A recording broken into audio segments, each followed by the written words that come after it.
மாணவ நண்பர்கள் அனைவருக்கும் வணக்கம். இது உங்கள் பொன்வேல் பாண்டியன் நடப்பு நிகழ்வுகள் ஆசிரியர். இன்றைய வகுப்பில் நம்ம பார்க்க போகிற பகுதி அக்டோபர் மாதம் 30ஆம் தேதிக்குரிய தினசரி நடப்பு நிகழ்வுகளின் மொத்த தொகுப்பு பார்க்கலாம். இன்றைய தினத்திற்கான முதலாவது பாயிண்ட் என்ன அப்படின்னு சொல்லி பார்த்தீங்கன்னா, சமுத்திராயன் நீர்மூழ்கி ஆய்வுக்களன் திட்டம். சமுத்திராயன் நீர்மூழ்கி ஆய்வுக்களன் திட்டம். சரியா? இந்த திட்டத்தோட முக்கியமான நோக்கம் என்ன அப்படின்னு பார்த்தீங்கன்னா, மனிதர்களை கடலோட மிகுந்த ஆழ பகுதிக்கு, சரி, ஒரு ஆழமான பகுதிக்கு அனுப்பி கடல் வளங்களை பற்றிய ஆய்வுகளை மேற்கொள்வதற்கான ஒரு திட்டம் தான் சமுத்திராயன் திட்டம். சரி, இன்னைக்கு இப்போ பார்க்கலாம், ஃபுல்லாக பார்க்கலாம் என்ன அப்படின்னு சொல்லிட்டு. சமுத்திராயன் எனும் இந்தியாவின் முதலாவது மனிதர்களுடன் கூடிய நீர்மூழ்கி ஆய்வுக்களன் திட்டத்தை மத்திய அறிவியல் தொழில்நுட்பம் மற்றும் புவி அறிவியல் துறை இணையமைச்சர் ஜிதேந்திர சிங் சென்னையில் தொடங்கி வைத்தார். சரியா? பாருங்க, தொடர்ந்து பாருங்க. சமுத்திராயன் திட்டம் என்பது ஆழ்கடல் பகுதிக்கு மனிதர்களை அனுப்பும் நியாட் அமைப்பின் திட்டமாகும். நியாட் அப்படின்னா விரிவாக்கம் National Institute of Ocean Technology. சரியா? National Institute of Ocean Technology சென்னையில் அமைந்துள்ளது. இந்த நியாட் நிறுவனம் மேற்கொண்டு வர்ற முக்கியமான திட்டம் தான் இந்த சமுத்திராயன் எனும் கடலுக்குள் மனிதர்களை அனுப்பும் ஒரு திட்டம். சரியா? இதன்படி நியாட் அமைப்பு உருவாக்கியுள்ள மத்ஸ்யா 6000 சரியா? மத்ஸ்யா, ஓகே, மத்ஸ்யா 6000 எனப்படும் ஆழ்கடல் நீர்மூழ்கி கலனின் சோதனை சென்னையில் வெற்றிகரமாக நடத்தப்பட்டது. அந்த மத்ஸ்யா 6000 அப்படின்னா அந்த 6000 எதை குறிக்கும் அப்படின்னு பார்த்தீங்கன்னா, கடலுக்கு கீழே 6000 மீட்டர் அடி ஆழத்திற்கு மனிதர்களை அனுப்பி கடல் வளங்கள் தொடர்பான ஆராய்ச்சிகளை மேற்கொள்ளும் ஒரு திட்டம் தான். சரி, அதுதான் வந்து அந்த 6000 அப்படின்னு கொடுத்துருக்கோம். அந்த கலனிற்கு வைக்கப்பட்ட பெயர் மத்ஸ்யா, அந்த திட்டத்தின் பெயர் சமுத்திராயன் திட்டம். சரியா? இதை வந்து நியாட் மட்டும் செய்யல, நியாட் அமைப்பு இஸ்ரோ உதவியுடன் இந்த திட்டத்தை செயல்படுத்தி வருகிறது. சரியா? மத்ஸ்யா 6000 என்பது கடலுக்கு அடியில் 6000 மீட்டர் ஆழம் வரை மனிதர்களை ஆராய்ச்சியில் ஈடுபட வைக்கும் திறன் பெற்றது. சரியா? இதுக்கான ஒரு சோதனை தான் ரீசெண்டாக பார்த்தீங்கன்னா சென்னையில் நடத்தப்பட்டது. இதற்கான முழு திட்டமும் எப்போ நிறைவடையும் அப்படின்னு சொல்லியிருக்காங்க அப்படின்னு பார்த்தீங்கன்னா 2024ஆம் ஆண்டிற்குள். ஓகேவா? பாருங்க, இதன் மூலம் இந்தியா வந்து ஒரு சாதனை படைச்சிருக்காங்க. என்னன்னு சொல்லி பாருங்க. இந்த ஆய்வுக்கலனை கடலுக்கு அடியில் அனுப்பப்படுவதன் மூலம் கடலடி ஆய்வு பணிகளை மேற்கொள்வதற்கான நீர்மூழ்கி களத்தினை பெற்றுள்ள அமெரிக்கா, ரஷ்யா, ஜப்பான், பிரான்ஸ் மற்றும் சீனா ஆகிய நாடுகளின் வரிசையில் இந்தியாவும் இணைஞ்சிருக்கு. சரியா? இதுக்கு முன்னாடி அமெரிக்கா, ரஷ்யா, ஜப்பான், பிரான்ஸ், சீனா போன்ற நாடுகளில் தான் இந்த கடலுக்கு அடியில் ஆய்வு பணிகளை மேற்கொள்வதற்கான நீர்மூழ்கி கலன்கள் இருந்திருக்குது. ரீசெண்டாக இந்த பட்டியலில் இணைந்துள்ளது. எதன்படி? சமுத்திராயன் திட்டத்தின்படி அந்த ஆய்வுகளின் பெயர் மத்ஸ்யா 6000. அடுத்த செகண்ட் பாயிண்ட் பாருங்க. மீண்டும் உலக சுகாதார அமைப்பின் தலைவராகிறார் டெட்ரோஸ் அதனாம். ஓகேவா? உலக சுகாதார அமைப்பு, வேர்ல்டு ஹெல்த் ஆர்கனைசேஷன், அந்த அமைப்போட தற்போதைய தலைவராக இருப்பவர் டெட்ரோஸ் அதனாம். ஓகேவா? அவர் பாருங்க, 2017ஆம் ஆண்டு, கடந்த 2017ஆம் ஆண்டு முதல் உலக சுகாதார அமைப்பின் தலைவராக எத்தியோப்பியா நாட்டை சேர்ந்த டெட்ரோஸ் அதனாம் தேர்ந்தெடுக்கப்பட்டார். சரி, பதவி வைத்து வருகிறார். இவர் தான் பார்த்தீங்கன்னா என்ன ஒரு சிறப்பு என்னன்னு பார்த்தீங்கன்னா, உலக சுகாதார அமைப்பின் தலைமை பொறுப்பேற்ற முதலாவது கருப்பினத்தை சேர்ந்த ஒரு நபர் அப்படிங்கிற மாதிரி சொல்லியிருக்கிறாங்க. சரியா? இவருடைய பதவிக்காலம், டெட்ரோஸ் அதனாம் அவருடைய பதவிக்காலம் ஆகஸ்ட் 2022 அன்று நிறைவடைய உள்ளது. சரியா? இந்த நிலையில என்னன்னு பார்த்தீங்கன்னா, இந்த போட்டிக்கு யாருமே பார்த்தீங்கன்னா விண்ணப்பிக்காத காரணத்தினால உலக சுகாதார அமைப்பின் தலைவராக 2வது முறையாக டெட்ரோஸ் அதனாம் நியமிக்கப்படுவார் அப்படிங்கிற மாதிரி தெரிவிக்கப்பட்டுள்ளது. சரி, என்ன அறிவிக்கப்படல, ஒரு சொல்லியிருக்கிறாங்க. இதுக்கு இடையில என்ன ஒரு பிரச்சனை போயிட்டு இருக்கு அப்படின்னு பார்த்தீங்கன்னா, டெட்ரோஸ் அதனாத்திற்கு எத்தியோப்பியா நாட்டில் ராணுவம் வந்து ஒரு குறிப்பிட்ட மாகாணத்தில் சில மக்களை வந்து கொஞ்சம் தாக்குதல் நடத்தினதாகவும் அதுக்கு எதிர்ப்பு தெரிவிக்கிற மாதிரி டெட்ரோஸ் அதனாம் கருத்து தெரிவித்ததுனால எத்தியோப்பியா நாடு வந்து டெட்ரோஸ் அதனாத்திற்கு வழங்கப்பட்ட அந்த ஆதரவை நாங்கள் விலக்கிக்கிறோம் அப்படிங்கிற மாதிரி சொல்லியிருக்கிறாங்க. சரியா? இது எப்படி முடிய போகுதுன்னு தெரியல. ஆனால் உலக சுகாதார அமைப்பின் அடுத்த தலைவர் பதவிக்கு விண்ணப்பித்த ஒரே நபர் இந்த டெட்ரோஸ் அதனாம்.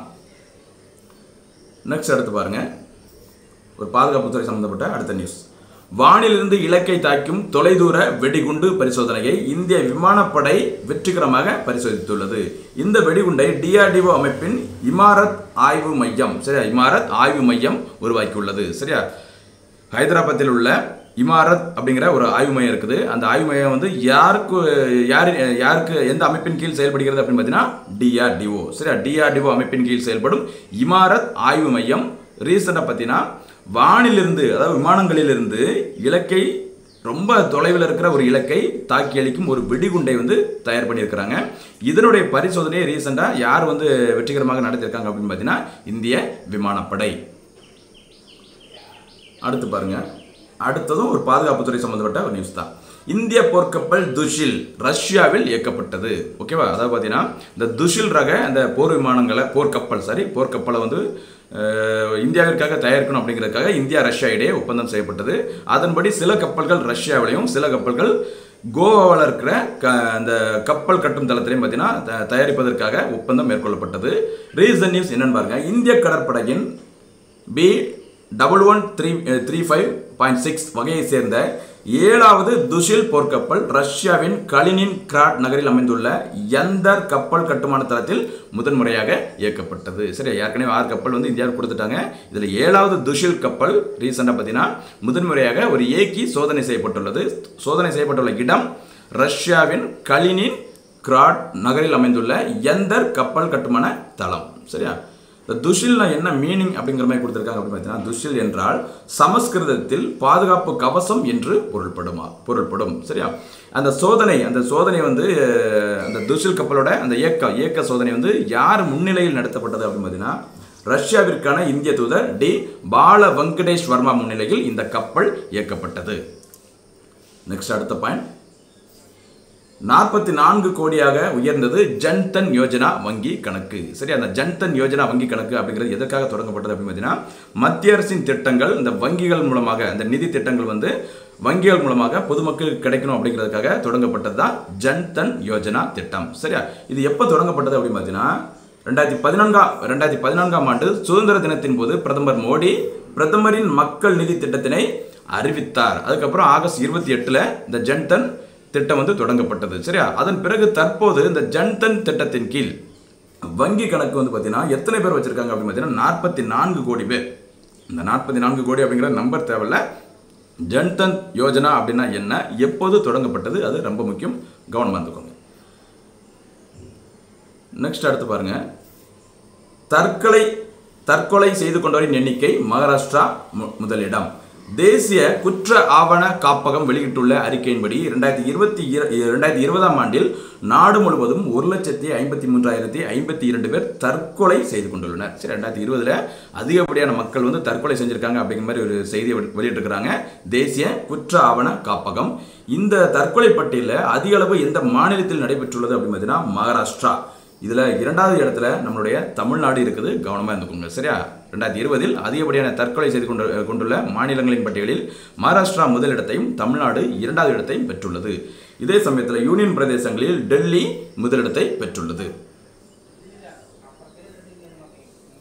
அடுத்து பாருங்க, RBI ஆளுநரின் பதவிக்காலம் நீட்டிக்கப்பட்டது. உங்களுக்கு தெரிஞ்சிருக்கும், இந்திய ரிசர்வ் வங்கியின் தற்போதைய ஆளுநராக இருப்பவர் சக்திகாந்த தாஸ். இந்திய ரிசர்வ் வங்கியின் 25வது ஆளுநராக கடந்த 2018ஆம் ஆண்டு சக்திகாந்த தாஸ் நியமனம் செய்யப்பட்டார். சரியா, உர்ஜித் பட்டேல் வந்து இந்திய ரிசர்வ் வங்கியின் ஆளுநராக இருந்த டைம்ல அவர் வந்து ரிசைன் பண்ணிட்டு போயிட்டாரு. அவருடைய பதவிக்காலம் முடிவடைவதற்கு முன்பே உர்ஜித் பட்டேல் ரிசைன் பண்ணிட்டு போயிட்டாங்க. அவருக்கு பதிலாக இந்திய ரிசர்வ் வங்கியின் 25வது ஆளுநராக தேர்ந்தெடுக்கப்பட்டவர் சக்திகாந்த தாஸ். சரியா, இவருடைய பதவிக்காலம் வரும் டிசம்பர் 2021 அன்று நிறைவடைய உள்ளது. இந்த நிலையில பாத்தீங்கன்னா இவருடைய பதவிக்காலத்தை வந்து நீட்டிப்பு செஞ்சிருக்கிறாங்க. யார் அப்படின்னு பாருங்க, பிரதமர் நரேந்திர மோடி தலைமையிலான நியமன குழு டிசம்பர் 2024 வரை சக்திகாந்த தாஸ் அவருடைய அந்த பதவி காலத்தை வந்து நீட்டிப்பு செஞ்சிருக்கிறாங்க. சரியா, ஏற்கனவே 3 வருஷம் கம்ப்ளீட் ஆகும் போது அதுக்கு மேலேயும் மேற்கொண்டு ஒரு 3 ஆண்டுகளுக்கு இவருடைய பதவி காலத்தை வந்து நீட்டிப்பு செஞ்சிருக்காங்க பிரதமர் நரேந்திர மோடி தலைமையிலான நியமன குழு. ஓகேவா, இதுக்கு முன்னாடி இந்திய ரிசர்வ் வங்கியில் மிக நீண்ட காலம் ஆளுநராக பதவி வகித்தவர் யார் அப்படின்னு பார்த்தீங்கன்னா பெனகல் ராமா ராவ். சரி, பெனகல் ராமா ராவ் என்பவர் 1949 முதல் 57ஆம் ஆண்டு வரை இந்திய ரிசர்வ் வங்கியின் கவர்னராக நீண்ட காலம் பதவி வகித்தார். ஓகேவா, ஒருவேளை இவர் சக்திகாந்த தாஸ் அப்படி பார்த்தீங்கன்னா அவர் வந்து தொடர்ந்து 2வது முறையாக அடுத்த 3 ஆண்டுகளையும் அவருடைய பதவி காலத்தை வெற்றிகரமாக நிறைவு செய்தார். இந்திய ரிசர்வ் வங்கியில் மிக நீண்ட காலம் ஆளுநராக இருந்த 2வது நபர் என்ற பெருமையை பெறுவார் சக்திகாந்த தாஸ். சரி நண்பர்களே, நம்ம இதுவரைக்கும் பார்த்தது அக்டோபர் மாதம் 30ஆம் தேதிக்குரிய தினசரி நடப்புகளின் மொத்த தொகுப்பு. தொடர்ந்து பாருங்க, பார்த்தா மட்டும் பத்தாது, மறக்காம அந்த வீடியோஸை அதில் இருக்க நோட்ஸ் வந்து மறக்காமல் நோட் எடுத்து எழுதிக்கோங்க. தேர்வில் வெற்றி பெறுங்கள். மறுபடியும் சந்திக்கலாம். நன்றி, வணக்கம்.